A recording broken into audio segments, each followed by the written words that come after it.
but just being more judicious.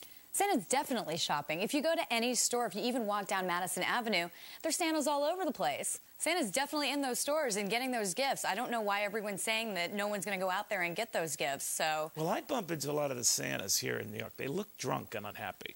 Not all of them, just the ones that Cody and I bump into. So what's going on? Well, you know, I think that these sales that these retailers are having, for one, retailers want to get their inventory out.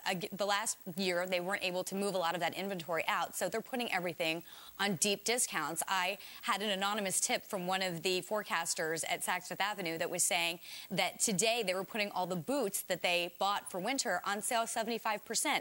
So you walk through Saks Fifth Avenue, you can't even walk past. People are fighting for the boots. There's a velvet rope out. There's a 30-minute... At Saks? Yes, in the shoe department. This is the Grey Poupon crowd, and they're fighting and clawing each other's eyes out. Clawing each other's... Like that. Yeah, so So you're seeing, it's not as if the crowds aren't there, but the retailers aren't really benefiting because they're cutting their profits, if there are any profits, to the bone. Right. This is not going to affect their bottom line at all. But I think not affected on the upside. Right, exactly. But, you know, and for the consumer, we're going to see the benefit. And that's why I just don't agree with people saying that we're going to have a bad Christmas.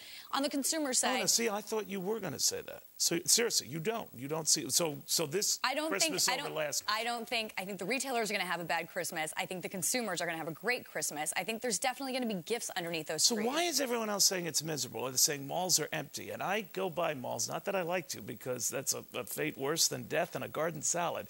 So if you go to these malls, I'm seeing like you can't find a parking space. They can't all be walking around there without buying something, right? And that's the thing. I don't think people, to be honest, I did my market research. I've been walking around the stores. People are buying. So I don't know if people have been... How do you know they're buying? I see them take out their cash. They're taking out credit cards. People are spending. I'm talking to the retailers. Those numbers, people are definitely buying in those stores. So they're not just going to the food court? No, and they're not just looking, and they're not just wishing, or they're not just, you know, wanting to, you know, just pretend that those gifts are going to be underneath the trees. Well, that flies in the face of the conventional wisdom. It's going to be a horrible Christmas. You're arguing maybe for retailers it might be, but... For retailers, yes, but the consumers, no.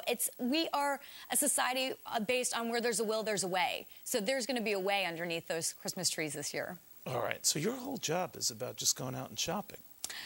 That's not true. I know, I think that's a cool job. No, I do I do market research. I know you do, and you are widely... I have to do market research, but listen, Heatha, there are hours that I spend and widely regarded. In front of a spreadsheet, analyzing those numbers. You know, a retailer sees you. Oh, it's Heatha. Quick, look busy.